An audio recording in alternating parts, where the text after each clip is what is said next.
A Casas Bahia não é mais aquela ação queridinha dos analistas como no passado. A maior parte prefere ficar de fora.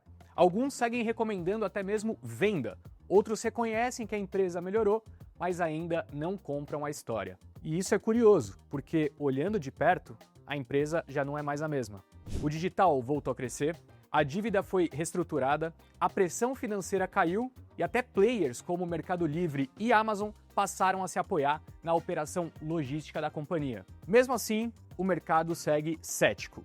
E esse é o ponto central desse vídeo. A Casas Bahia está melhor do que há 2 anos, mas melhor não é o mesmo que gerar retorno sobre capital. Eu sou Henrique Stetter e esse é o Pulso do Mercado.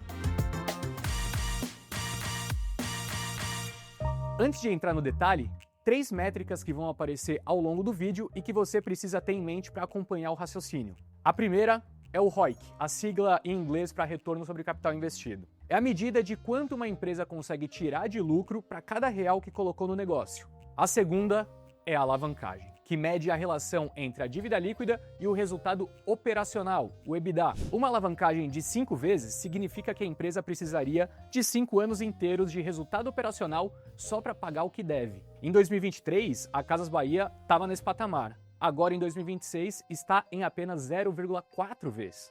A terceira é a geração de caixa livre, o que sobra de fato depois que a empresa paga custos, investe e cumpre obrigações financeiras. Com essas 3 réguas em mente, a história faz mais sentido. Para começar, vamos a junho de 2019, quando o Grupo Pão de Açúcar colocou à venda sua participação de 36% na Via Varejo, a antiga Casas Bahia.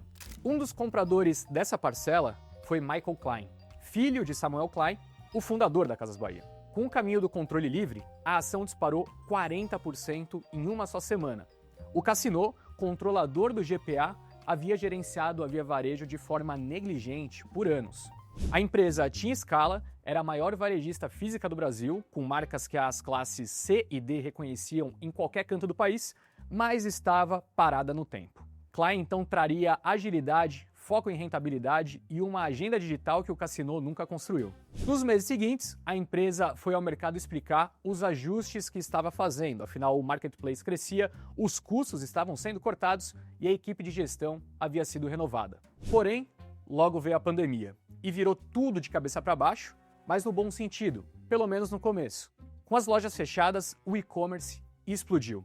A Via Varejo registrou crescimento de 142% no volume de mercadorias vendidas online, o GMV em 2020. Em agosto daquele ano, a ação já tinha disparado 156%. Chamando a atenção de todo o mercado, os investidores pessoas físicas passaram a compor boa parte do capital social. A narrativa era de uma varejista física se transformando em plataforma digital antes dos concorrentes perceberem. Em novembro, o BTG elevou o preço-alvo de R$ 13 para R$ 21, mantendo a recomendação de compra.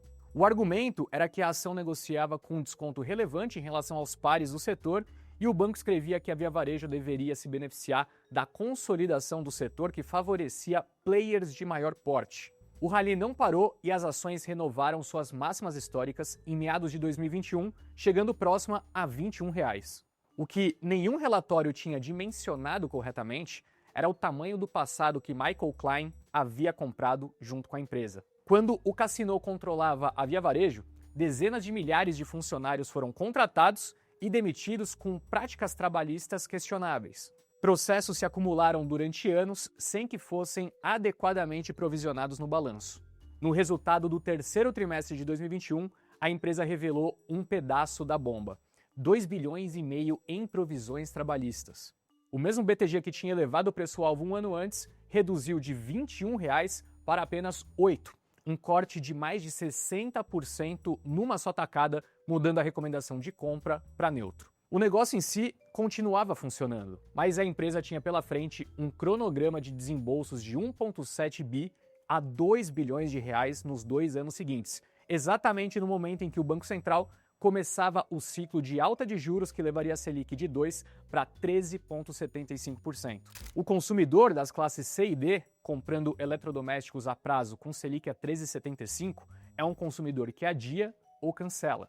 Também havia um segundo fator que os relatórios de 2021 não dimensionaram: a competição estava se tornando extremamente agressiva. Após os percalços trabalhistas e o derretimento das ações, a Via Varejo tentou recomeçar mudando de nome. Em 2022, o ticker passou de VVAR3 para Via3. O varejo deixou de fazer parte da marca, que se transformou em apenas Via. O que se seguiu foram 2 anos de sangramento contínuo. Lojas fechando, pessoal sendo cortado, planos de reestruturação que o sell-side ouvia sem mudar a recomendação de venda ou neutro, com preços-alvos cada vez menores. Já em setembro de 2023, a empresa fez uma nova emissão de ações para levantar capital. O problema era que o mercado estava com o pé atrás com a ação, que já havia caído 81% no ano. A solução então foi vender essas novas ações com desconto de 28% sobre o preço de fechamento anterior. O resultado do terceiro trimestre de 2023 confirmou então o pior momento operacional da história recente. Prejuízo de 836 milhões de reais no trimestre, uma alta de 311% em relação ao mesmo período de 2022. Em meio ao caos, a empresa decidiu novamente mudar de identidade, retornando às origens com o nome de Grupo Casas Bahia. Era o terceiro nome em 4 anos, como se trocar a placa pudesse apagar o peso do balanço. Foi nesse contexto que chegou a recuperação extrajudicial. Em abril de 2024, a Casas Bahia pediu a renegociação de 4 bilhões e 100 milhões de reais em debêntures. A dívida estava a CDI mais 2,7% ao ano e vencia em 22 meses. Desde aquele momento até outubro de 2025, os bancos relatavam tímidas melhoras operacionais. Porém, foi aí que a Casas Bahia anunciou uma parceria com o Mercado Livre que agradou o mercado. A ação subiu 15% no dia e sua principal rival, Magazine Luiza, despencou quase 6% no mesmo pregão. A parceria com o Meli foi a primeira que o mercado leu como estratégica. Não apenas a presença do catálogo, mas uma integração logística com uma plataforma de tráfego muito maior. Já em março de 2026, saiu o último resultado conhecido da empresa, o do quarto trimestre de 2025. Os números mostraram GMV online disparando 22% no ano, o canal próprio de vendas, o 1P, crescendo 26%, o melhor resultado em 16 trimestres, o marketplace de terceiros, o 3P, avançando 16%, e a alavancagem caindo de 1,9 para 0,4 vezes após a conversão de 2 bilhões de dívida em equity e 610 milhões de descontos obtidos com credores. Agora, com a evolução do 3P, a empresa age como uma plataforma, recebe comissão e não precisa financiar o estoque. Isso muda o perfil de capital de giro.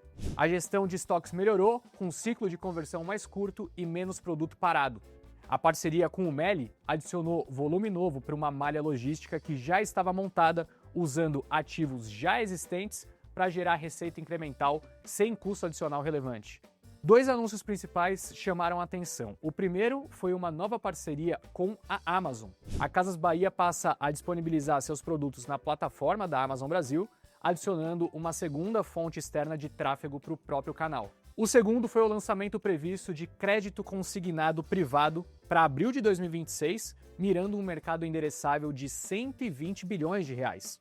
Dito tudo isso, então, o que falta para o mercado comprar novamente a tese? São 4 pontos de atenção adiante. A primeira é a margem bruta. O online crescendo via canal próprio melhora o GMV, mas esse canal tem margem menor do que a loja física. Se o crescimento vier mais rápido que a recuperação da margem, o problema estrutural permanece. O segundo é o custo financeiro.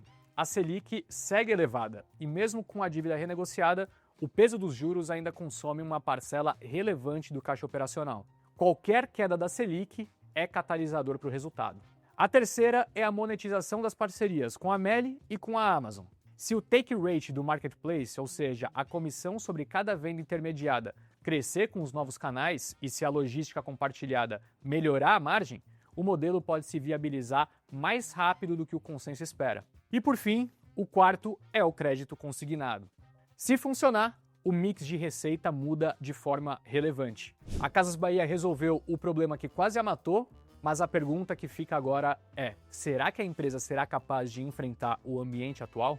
Porque o varejo brasileiro já não é mais o mesmo dos anos 2000.